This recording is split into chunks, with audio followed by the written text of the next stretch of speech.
Never get tired of that little jingle. Hey there, everybody. Welcome to the start of another Sonic game. Yep, we're rolling right along. Rolling around at the speed of sound, you might say. Trying to get through most of these games. This is Sonic the Hedgehog for the Game Gear.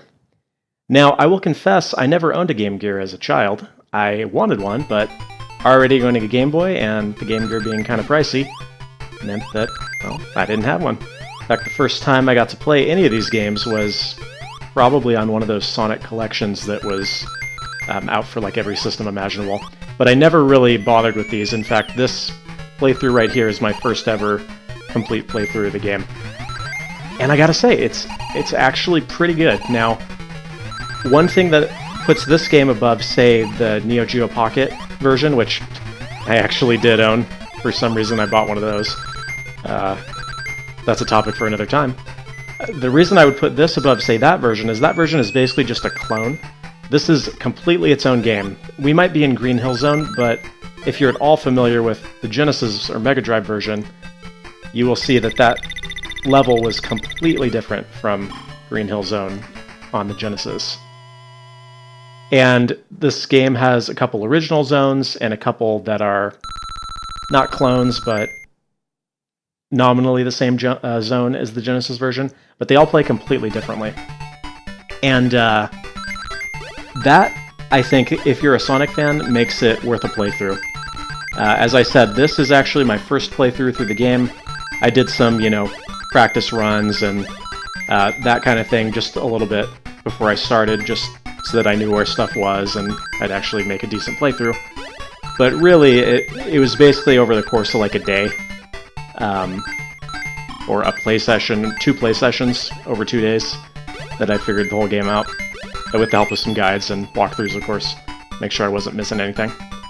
My point being in all this is that if you do have an interest in playing this, you can probably pick it up and beat it in a sitting easily. This playthrough took about 40 minutes to get through the entire thing.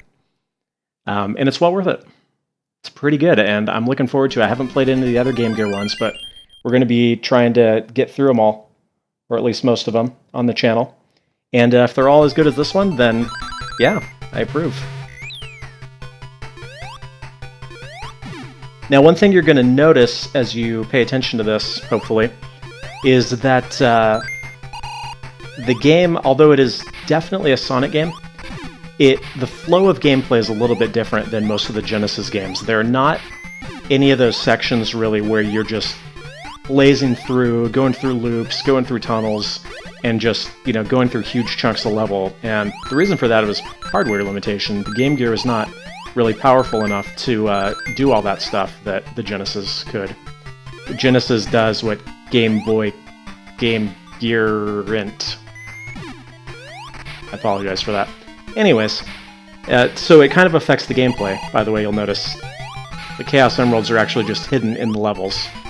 This is sort of Sonic 3-esque, I guess, but there's no special stage associated with them. So anyways, my point is that because of the hardware limitations, you couldn't get that crazy fast speed, and so they had to focus a little bit more on platforming. Fortunately, they kept it close enough to that Sonic experience that it's definitely a Sonic game, and I think that if you've played the Genesis ones, you'll be right at home and not have too much trouble with this one. And probably enjoy it.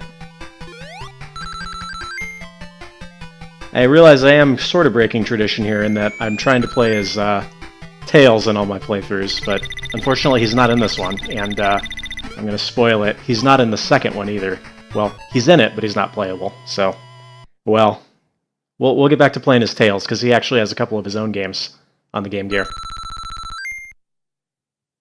And I suppose playing Sonic Adventure, I already had to break that rule anyway, so whatever.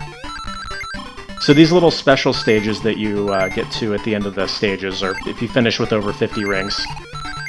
And the sole purpose of these is just to get extra lives and continues, basically.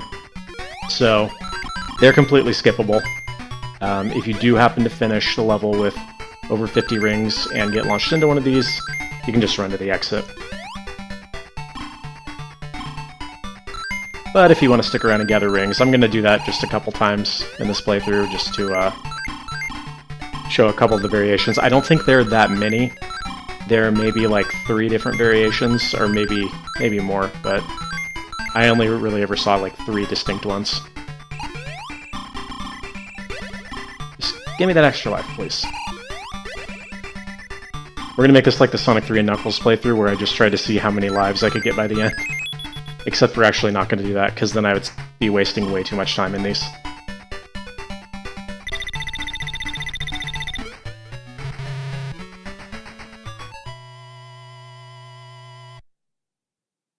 Now, this game also has all of its own unique boss fights.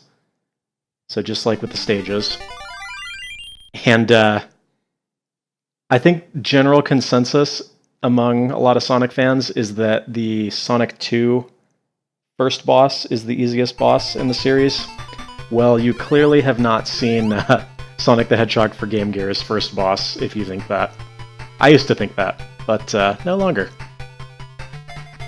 This is what he does.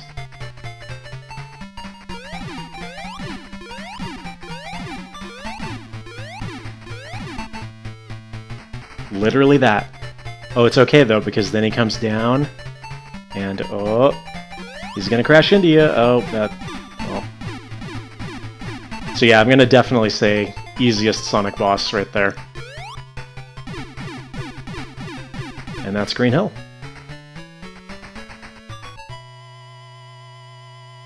How did they all fit in there?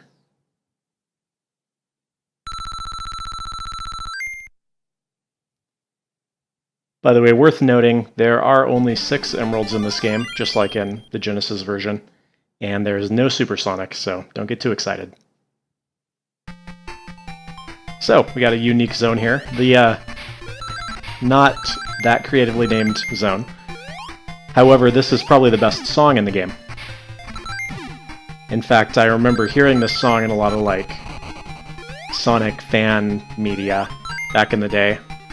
And I could always tell it was a Sonic song, but I never knew exactly where it was from. So there you go. The music in this is actually really good. It's one of those things where very minimalistic because of the technical limitations, but it just works.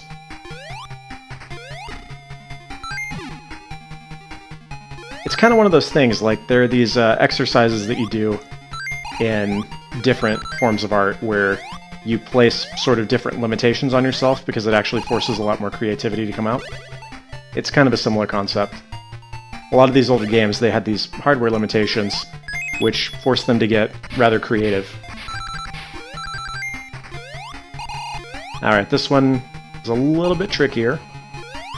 You gotta jump off there or you will fall to your death. Which is not ideal. You know, I didn't actually test whether you can get the emerald and still fall down and die and keep it. I assume you can, but it's not that hard. And now for something really weird for a Sonic game. Wait for it. Oh right, we have to do this first. This is right about the time when I'm starting to get sick of doing these. They're kind of annoying, but on the other hand, they do give you an opportunity to really easily get extra lives and continues, so, you know. I don't expect that an experienced Sonic player would have trouble with this game, but, you know, a younger person or a beginner Sonic player, this would be pretty useful. And here I go.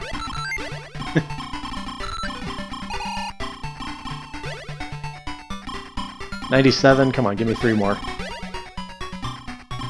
Come on. Okay. Okay, well,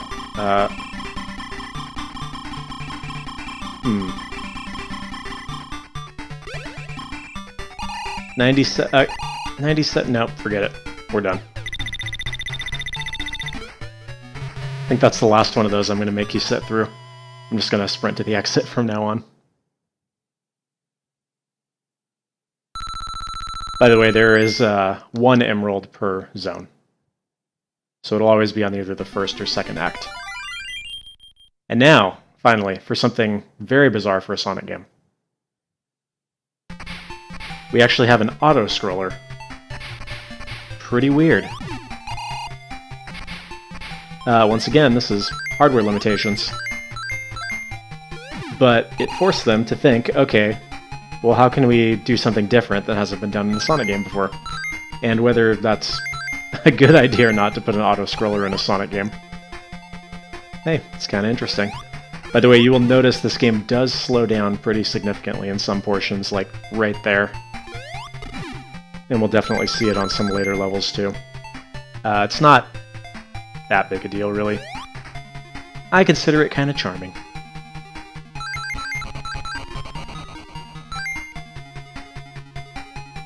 But I gotta say, it is really weird. It's like we're playing through a Mario level or something. Oh yeah, look at that slowdown. I forgot to mention, by the way, the alternate title of this run is My Pet Shield, because you'll notice I still have the shield that I picked up in, I think, Act 2 of Green Hill Zone. And the shields will actually stick with you through zones, through acts. I will have this shield until the end of the game, as long as I don't get hit. And I'm going to spoil something. This is pre-recorded, so I already know what's going to happen. But I won't completely spoil the outcome for you. Although, suffice it to say, if I didn't have a good run, I probably wouldn't be posting it, huh?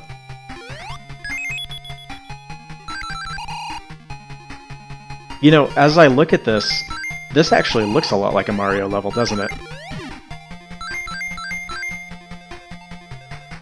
Very interesting.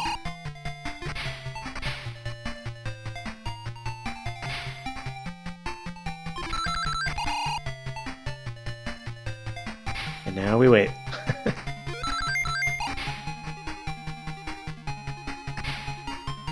I gotta say, I probably would have dug this as a kid. Although, I was too busy playing Sonic 3 and Knuckles on my Sega Nomad.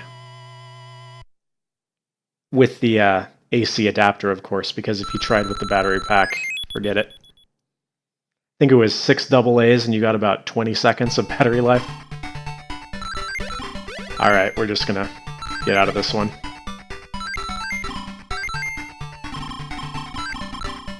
No. No. No. Alright. You're welcome.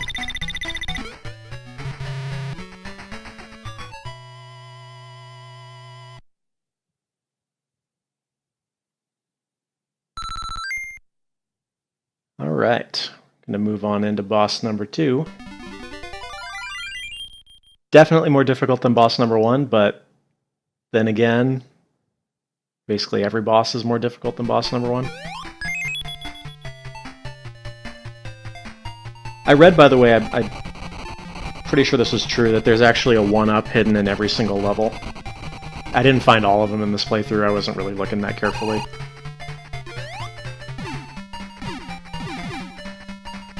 Yeah, see, that's a little bit more difficult, right? On some of my practice runs, I did get hit on this part and lose my shield, and I was like, well, that's just no good. We're gonna have to start over.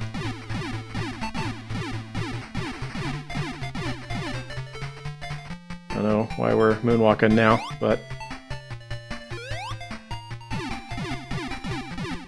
Incidentally, no plans to do a Michael Jackson's Moonwalker run on the channel. I've actually never played it. Maybe I should. Alright, another new zone. The Jungle Zone. Or the Jungle, not the Jungle Zone, I guess. Interestingly, it just a little bit conjures up images of Wood Zone for me, but not too much, I guess. More in the way it plays, where you're kind of going up these vines and stuff, even though it doesn't really look like Wood Zone at all, so... Probably don't know what I'm talking about. But yeah, look at that slowdown.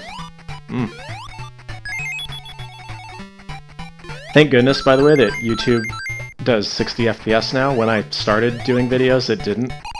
And the fact that Sonic is blinking at 60 FPS, I think everybody that's done YouTube for a while and done these kind of older games knows the struggle, where you'd be running through and your character would just be invisible for like half the run. This is cool, right? It's another thing I like about this is that they actually kind of put their own little mechanics in. I mean, sure, that's probably kind of gimmicky, but it's cool. Ooh, and now that I'm watching this, it's conjuring up really horrible memories of playing The Lion King on Genesis. Great game, by the way, but ugh, difficult. I may do a run of that one at some point, but there's definitely going to be some more practice before I do that. But yeah, the log running, pretty cool.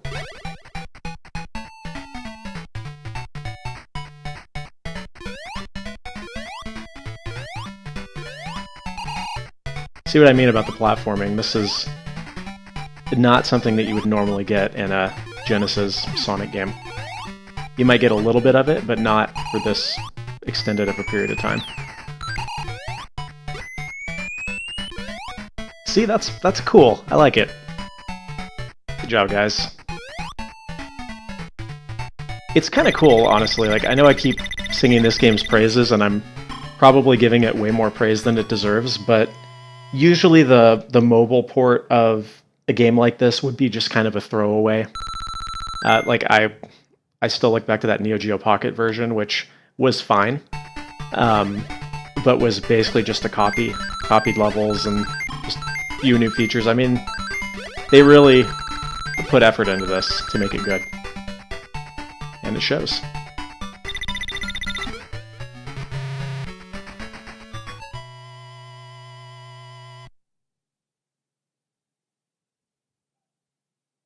I guess I briefly touched on it, but if you do want to play this game, obviously you can buy it for the Game Gear if you have a Game Gear. I somehow doubt that most people do. There's always that one way that involves going to a website and finding it, right? But, like I said earlier, these Game Gear games have all made it onto the various Sonic collections that are out on like every system imaginable, so I think the Sonic Mega Collection was where I first played this, and that must have been on the GameCube, I guess. And if you are looking to actually buy these and play them on an actual console, that's probably the way to go. Unless you're a purist, of course.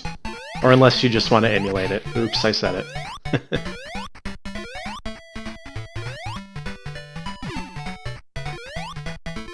You know, now that I'm looking at this is another kind of Mario-esque level, isn't it? Where we're sort of ascending. Reminds me of something that would be in Mario 2 or Doki Doki Panic.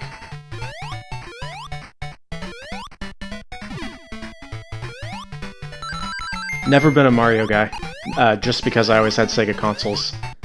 It's great, but I've never been any good at it, so there it is. Besides, we all know Sonic is a lot more radical and whatnot. And blast processing, right?